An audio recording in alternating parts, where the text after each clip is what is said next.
तो साथियों, आज 10 जुलाई है और आज नेटफ्लिक्स पर इक्का फिल्म रिलीज हो चुकी है। आज उसी के बारे में जानेंगे। सबसे पहले कहानी।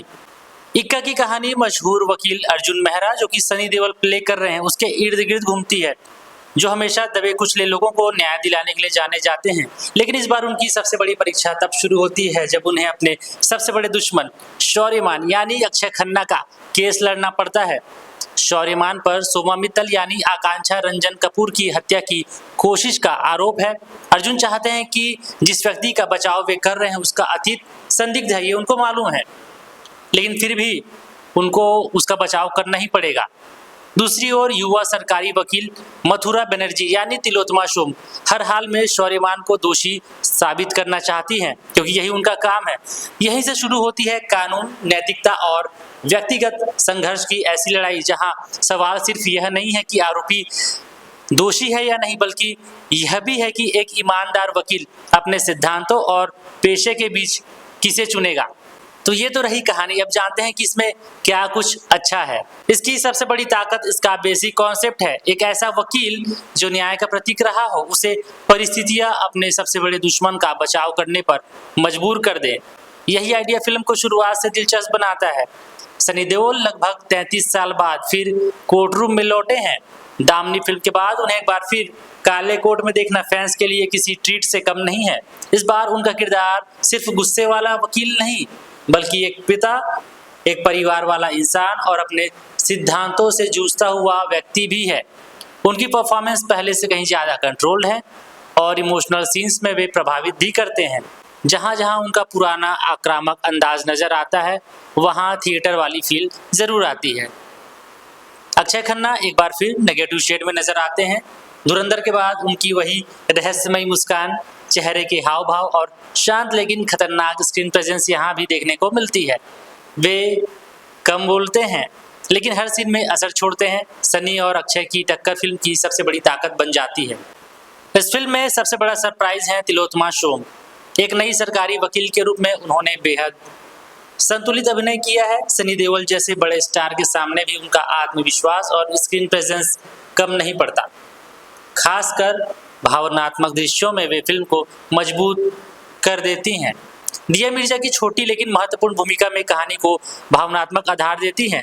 आकांक्षा रंजन कपूर और संजीदा शेख भी अपने हिस्से में प्रभाव छोड़ती हैं। निर्देशक सिद्धार्थ पी मल्होत्रा की सबसे अच्छी बात यह है कि उन्होंने फिल्म को जरूरत से ज्यादा ओवर द टॉप नहीं बनाया। कोर्टरूम वाले टकराव, कई ट्विस्ट और आखिरी 20 मिनट फिल्म को काफी ऊंचाई पर ले जाते हैं। क्लाइमेक्स खुलासा संतोषजनक है और दर्शकों को बांधे रखता है। आइए जानते हैं फिल्म की कमजोरी क्या है। फिल्म की सबसे बड़ी कमजोरी इसका स्क्रीन प्ले है। कोर्टरूम ड्रामा होने के बावजूद कई जगह कहानी ढीली पड़ जाती है। इंटरवल के बाद लगभग 15-20 मिनट फिल्म काफी खींचती हुई महसूस होती है।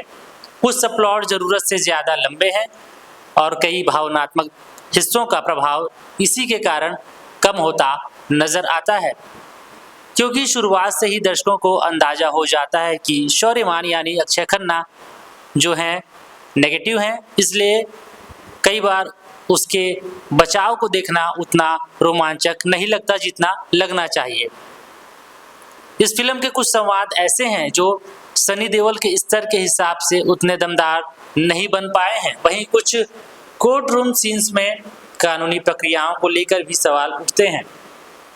कई जगह घटनाएं जरूरत से ज्यादा सुविधाजनक लगती है। प्रोडक्शन वैल्यू की बात करें, सिनेमेटोग्राफी और कलर ग्रेडिंग की, तो जैसा कोर्टरूम ड्रामा इन्होंने शूट किया है उसके हिसाब से ठीक है। उसमें ज्यादा बात करने लायक कुछ नजर नहीं आता। बात करते हैं फिल्म के निर्देशन की। सिद्धार्थ पी मल्होत्रा ने फिल्म को एक फैमिली ड्रामा टोन के साथ पेश किया है। यह पूरी तरह से ठंडी तकनीकी कोर्टरूम फिल्म तो नहीं बनती, बल्कि रिश्तों और भावनाओं पर ज्यादा फोकस करती है। हालांकि कई भावनात्मक ट्रैक, खासकर कुछ पारिवारिक रिश्तों की गहराई और बेहतर तरीके से एक्सप्लोर किए जा सकते थे। तो कुल मिलाकर इक्का कोई परफेक्ट कोर्टरूम ड्रामा तो नहीं है, लेकिन यह पूरी तरह निराश भी नहीं करती। अगर आप सनी देओल को फिर से कोर्ट में दहाड़ते हुए देखना चाहते हैं, अक्षय खन्ना की शानदार स्क्रीन प्रेजेंस पसंद करते हैं और ट्विस्ट वाले कोर्टरूम ड्रामा के शौकीन हैं, तो यह फिल्म एक बार जरूर देखी जा सकती है। अब हम आपको बताते हैं कि फिल्म को आपको देखना चाहिए या नहीं देखना चाहिए, क्योंकि OTT रिलीज है, नेटफ्लिक्स पर आई है।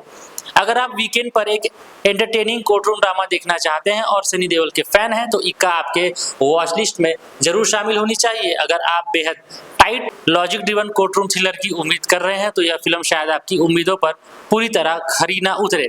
तो ये था आज का रिव्यू, और आपको इक्का का यह रिव्यू कैसा लगा हमें कमेंट बॉक्स में बताइए, और ऐसे ही मूवी रिव्यूज के लिए हमारे SB मीडिया को जरूर सब्सक्राइब कर लीजिए। मिलते हैं नेक्स्ट वीडियो में, तब तक के लिए धन्यवाद, नमस्कार, जय जोहार।